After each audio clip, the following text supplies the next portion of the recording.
Hi friends, welcome to Joel Prince Kitchen. இன்னைக்கு வீடியோல நம்ம சூப்பரான ஈவினிங் ஸ்நாக்ஸ் ஆட்டு crispy potato bite தான் பண்ண போறோம். இத நம்ம ரொம்பவே ஈஸியா பண்ணிடலாம். கிட்ஸ்க்குலாம் இது ரொம்பவே பிடிச்ச ஒரு ஸ்நாக்ஸா இருக்கும். இது நான் இப்போ ஒன்னு சாப்பிட்டு காமிக்கிறேன் பாருங்க எவ்வளவு கிறிஸ்பியா இருக்குன்னு. இப்போ ரொம்பவே கிறிஸ்பியான இந்த பொட்டேட்டோ பைட்டை நம்ம எப்படி பண்றதுன்னு பார்க்கலாம் வாங்க. ஃபர்ஸ்ட் நம்ம இத பண்றதுக்காக ஒரு 3 உருளைக்கிழங்கு நல்லா கழுகி எடுத்துக்கலாம். இப்போ இத நம்ம ரெண்டா கட் பண்ணி எடுத்துக்கணும். இப்போ நம்ம கட் பண்ணி வச்சிருக்க இந்த உருளைக்கிழங்கு நம்ம குக்கர்ல சேர்த்துடலாம். சேர்த்துட்டு இது வேகிறதுக்காக இதோட நம்ம கொஞ்சமா தண்ணி சேர்த்துக்கலாம். இப்போ இந்த உருளைக்கிழங்கு நம்ம ஒரு 3ல இருந்து 4 விசிலுக்கு நல்லா வேக வச்சு எடுத்துடலாம். ஃப்ளேமை ஹையில் வச்சுட்டு ஒரு விசில் விட்டுடலாம்.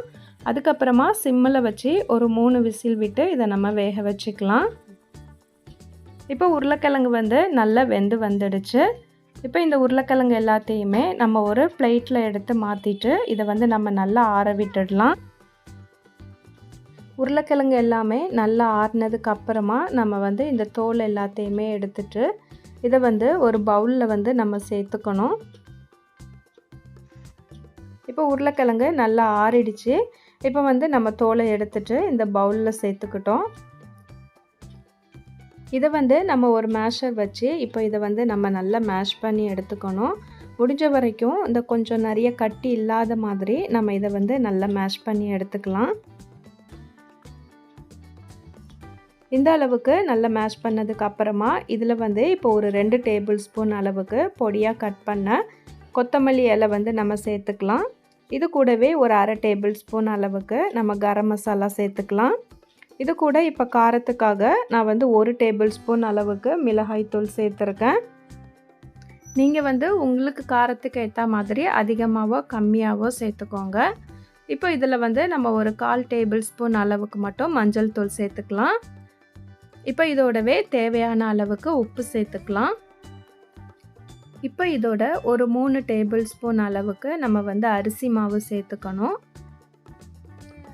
அரிசி மாவு சேர்த்ததுக்கு அப்புறமா இது எல்லாத்தையுமே நம்ம நல்லா மிக்ஸ் பண்ணிவிட்டு ஒரு சப்பாத்தி மாவு மாதிரி நம்ம ரெடி பண்ணி எடுத்துக்கணும். ஒருவேளை இது கொஞ்சம் உங்களுக்கு லூஸாக இருக்கிற மாதிரி இருந்துச்சுன்னா நீங்கள் இன்னும் கூட 1 டேபிள் ஸ்பூன் அளவுக்கு அரிசி மாவு சேர்த்துட்டு இது மாதிரி நல்லா மிக்ஸ் பண்ணி எடுத்துக்கோங்க.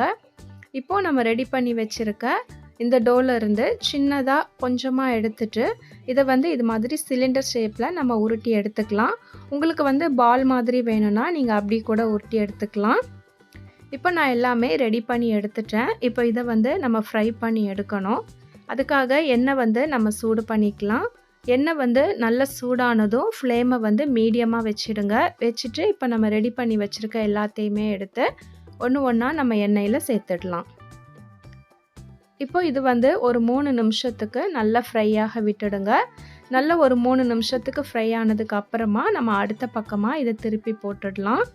திருப்பி போட்டு 2 சைடும் நம்ம நல்லா ஃப்ரையாக விட்டுடணும். இது நல்லா ஃப்ரை ஆகி வந்ததும் இது மாதிரி பபுள்ஸ் எல்லாமே ஃபுல்லாக அடங்கிடும். இந்த டைமில் நம்ம இதை எண்ணெயிலேருந்து நல்லா வடிகட்டிட்டு இதை நம்ம எடுத்துடலாம். எவ்வளோ சூப்பராக ரெடியாக இருக்குன்னு பாருங்கள்.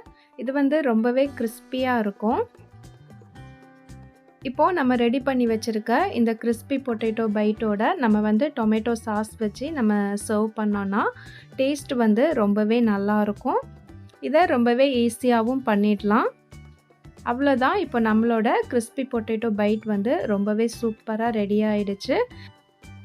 வெறும் 5 நிமிஷத்தில் ரொம்பவே ஈஸியாக பண்ணக்கூடிய இந்த கிறிஸ்பி பொட்டேட்டோவை நீங்களும் கண்டிப்பாக ட்ரை பண்ணி பார்த்துட்டு எப்படி வந்துச்சுன்னு கமெண்ட்டில் சொல்லுங்கள். வீடியோ உங்களுக்கு பிடிச்சிருந்துச்சுன்னா மறக்காமல் லைக் பண்ணிவிட்டு ஷேர் பண்ணுங்கள். நம்மளோட இந்த வீடியோவுக்கு மறக்காமல் ஹைப் கொடுங்க. புதுசாக நம்ம சேனலை இப்போ தான் பார்க்குறீங்கன்னா ப்ளீஸ் சப்ஸ்கிரைப் பண்ணிவிட்டு பக்கத்தில் இருக்க பெல் ஐக்கானை கிளிக் பண்ணி சப்போர்ட் பண்ணுங்கள்.